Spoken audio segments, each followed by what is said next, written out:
Hello tout le monde, j'espère que vous allez bien. Alors dans cette vidéo, je vais vous raconter comment j'ai réussi à avoir une alimentation saine sur le long terme. Avant que cette vidéo commence, j'ai remarqué que plus de 50% des gens qui regardent mes vidéos n'étaient pas abonnés à ma chaîne. C'est trop dommage parce que du coup vous allez rater beaucoup de vidéos que YouTube ne met pas en avant dans le fil d'actualité.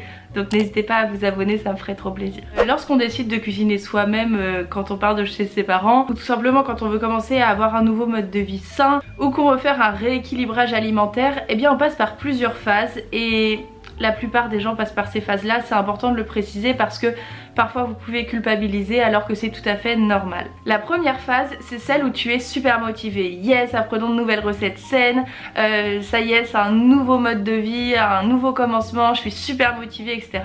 Ensuite t'as la phase où t'es un peu frustré de consommer que des choses saines et t'as un peu la flemme de cuisiner. Donc tu vas commander une pizza et tu vas te dire que c'est quand même vachement bon et le lendemain tu vas acheter des chips, des chocolats, des bonbons, peu importe. Et là tu vas replonger dans une phase où tu vas grignoter constamment et du coup manger des choses beaucoup moins saines. Ensuite t'as la phase où tu culpabilises énormément d'avoir fait tous ces écarts et où manger sainement devient obsessionnel. Et tu vas pas t'autoriser d'écart parce que justement tu en as fait avant et tu veux absolument revenir sur cette alimentation saine. Donc là tu vas jeter absolument toute la malbouffe que tu as achetée la veille et tu vas te dire que tu vas repartir sur de bonnes bases où l'alimentation sera 100% saine. Et le problème c'est que tant que tu n'auras pas trouvé un équilibre, tu vas jongler entre ces différentes phases sans pouvoir sortir de ce cercle vicieux. Donc tu vas faire le yo-yo avec ton poids, ça va énormément impacter ton moral et ta confiance en toi sera au plus bas. Donc si tu te reconnais dans mon discours, sache déjà que je vais t'aider et tu n'es pas la seule. Il y a toute ma communauté qui est là pour répondre à vos questions, à vos doutes, à vos témoignages. Si moi j'ai pas le temps, je suis sûre qu'il y aura une personne de ma communauté qui est ultra bienveillante qui pourra t'aiguiller. Mais sache quand même que je ne suis pas professionnelle, j'ai fait énormément de recherches sur l'alimentation, mais le mieux reste quand même d'aller voir un nutritionnel ou un diététicien qui pourra répondre à toutes tes questions de la manière la plus précise et complète possible. Et d'ailleurs en parlant de questions, je vais faire une vidéo Q&A alimentation, encore une fois même si je ne suis pas professionnelle, pour essayer de répondre au maximum de questions relatives à l'alimentation. J'ai déjà lancé cette Q&A sur Instagram mais j'aimerais aussi recueillir les questions venant de YouTube parce que c'est là où la communauté est la plus grande, donc n'hésitez pas à me donner toutes vos questions relatives à l'alimentation dans les commentaires. Le premier conseil que je pourrais vous donner pour réussir à trouver et garder cet équilibre, vous l'avez sûrement déjà appris si vous étiez en école de commerce d'ailleurs ou de marketing, c'est le why. Et donc adapté à notre sujet, la première chose qui fait que tu tiens sur le long terme, c'est le pourquoi tu as commencé à avoir une alimentation saine. Il faut que ce soit très très clair dans ta tête. Et d'ailleurs je te conseille de l'écrire partout pour que tu ne perdes jamais tes objectifs de vue. Pour trouver l'équilibre et faire en sorte que tu ne vas pas t'empiffrer de chips à 2 h du mat ou au contraire que tu vas pas péter un câble en mangeant que des pousses d'épinards et du kale, c'est de faire le 80-20. Alors je vous en ai parlé beaucoup de fois, mais concrètement qu'est-ce que c'est le 80-20? C'est toi qui l'organises comme tu le préfères. Ça peut être manger sainement 80% du temps dans une journée et 20% du temps de la même journée manger moins sainement. Donc par exemple tu vas faire ton petit déjeuner très sain, ton déjeuner sain, et pour le goûter tu vas t'autoriser un donut par exemple et tu vas manger sain le soir. Ou alors le lendemain tu as envie de manger une pizza, et bien voilà, tu vas manger sain tout le reste de la journée, tu vas manger une pizza le soir avec tes amis si tu le souhaites. Et le lendemain tu pourras faire 100% sain, et le jour d'après tu pourras manger, je sais pas moi, un paquet de chips avec quelques bonbons et sain le reste de la journée, vous voyez.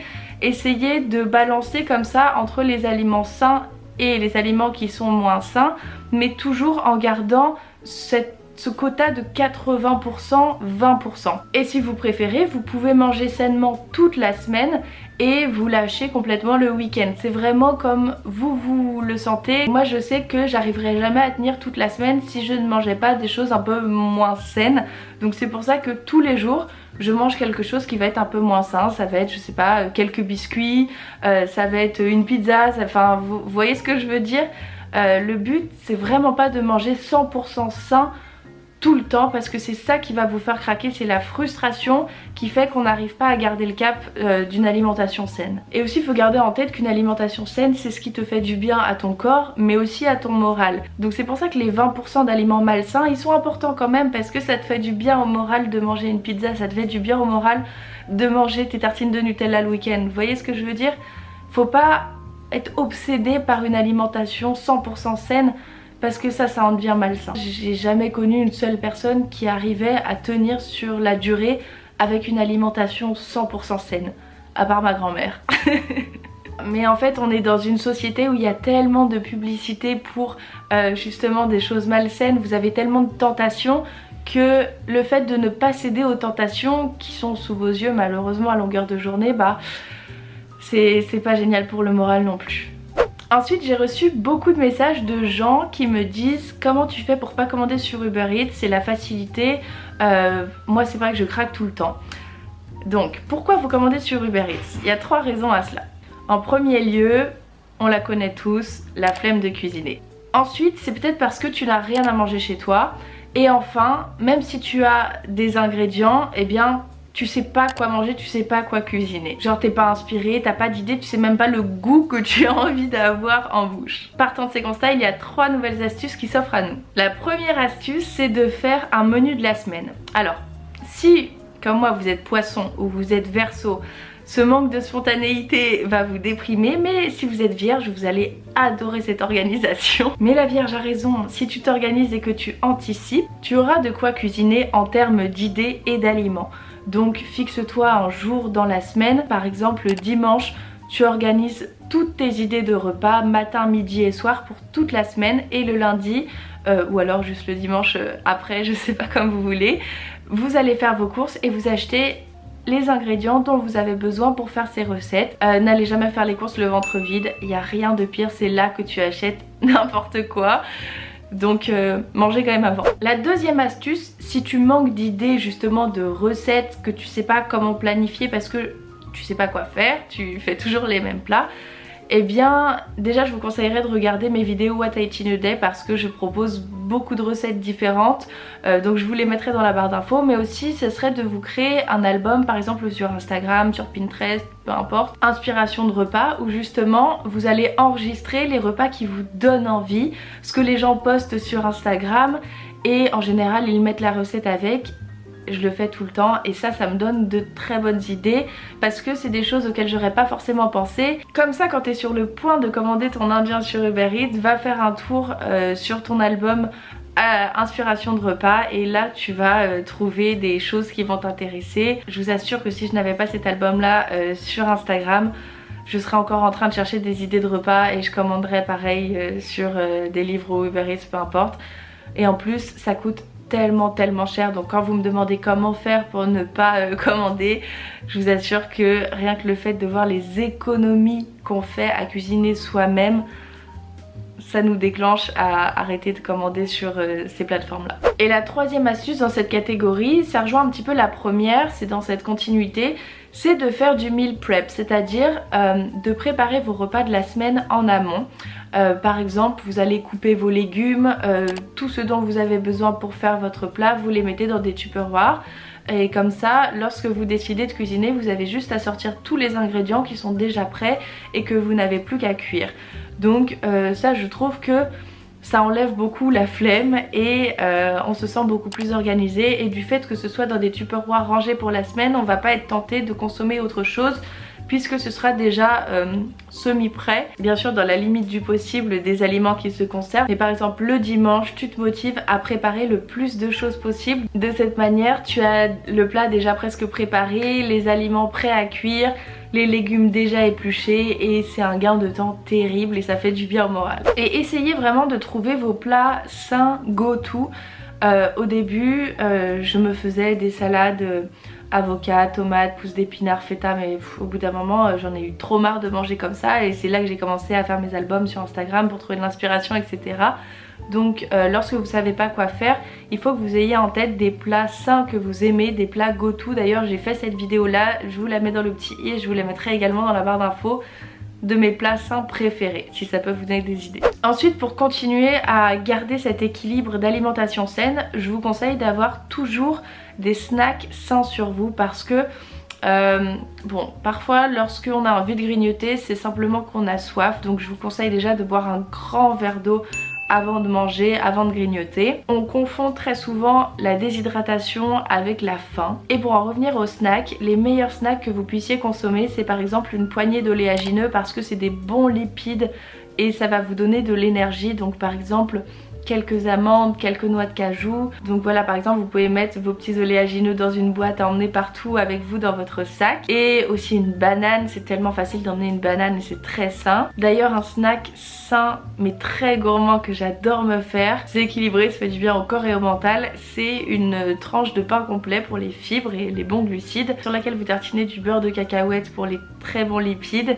et vous ajoutez des rondelles de banane pour les vitamines, le potassium, etc. De la banane qui est un fruit formidable. Et vous pouvez même mettre un autre fruit si la banane vous plaît pas. Mais voilà, ça c'est un super bon snack. Et d'ailleurs j'ai fait plusieurs idées de snacks sains. J'ai déjà fait 2 vidéos là-dessus, je vous les mets dans la barre d'infos. Il y a des snacks salés comme des snacks sucrés. Et la dernière astuce que je pourrais vous donner pour garder cet équilibre d'alimentation saine, ça rejoint un petit peu le premier conseil qui était de trouver le pourquoi on était dans cette démarche là. Et bien ça va être de penser aux conséquences que l'alimentation saine aura sur vous. Déjà je vous l'assure, vous allez forcément avoir des résultats sur votre peau. Ça c'est le premier résultat hyper satisfaisant qu'on voit. C'est une peau beaucoup plus nette, beaucoup moins d'imperfections, un grain de peau plus resserré, la peau qui brille moins, une peau plus éclatante en général. Ensuite vous allez voir de très bons résultats sur votre énergie. Vous allez vous réveiller le matin en étant beaucoup plus motivé car plus énergique, en ayant envie vraiment d'accomplir votre to-do list sans avoir la flemme. Et donc ça va impacter votre mood très positivement et par conséquent votre confiance en soi, donc votre productivité, et vous entrez cette fois-ci dans un cercle vertueux. Mais surtout, n'oubliez pas de faire des petits craquages, n'oubliez pas de vous autoriser des choses un peu moins saines, n'ayez pas cette obsession pour la nourriture 100% saine, parce que c'est pas comme ça qu'on trouve un équilibre. Je vous assure que même les Victoria's Secret mangent des pizzas, des burgers et des donuts. Et c'est comme ça qu'on arrive à rester dans ce cercle vertueux de l'alimentation saine. C'est justement en s'autorisant des petits plaisirs un peu moins sains. N'hésitez pas encore une fois à me donner vos questions pour la FAQ alimentation dans les commentaires. Likez cette vidéo si elle vous a plu, ça m'encourage énormément et vraiment ça me fait très plaisir. Si vous avez d'autres idées pour trouver l'équilibre d'une alimentation saine, n'hésitez pas non plus à les partager avec la communauté. Et si vous souhaitez répondre à des commentaires d'autres personnes, bah, ce serait avec grand plaisir parce que c'est ça que j'adore sur cette chaîne, c'est qu'à chaque fois je regarde les commentaires et je suis émerveillée par votre bienveillance et votre envie d'aider les autres. N'hésitez pas à me rejoindre sur Instagram parce que la communauté s'agrandit, ça me fait tellement plaisir. Et nous on se retrouve samedi à 10 h du matin dans une prochaine vidéo. Bye!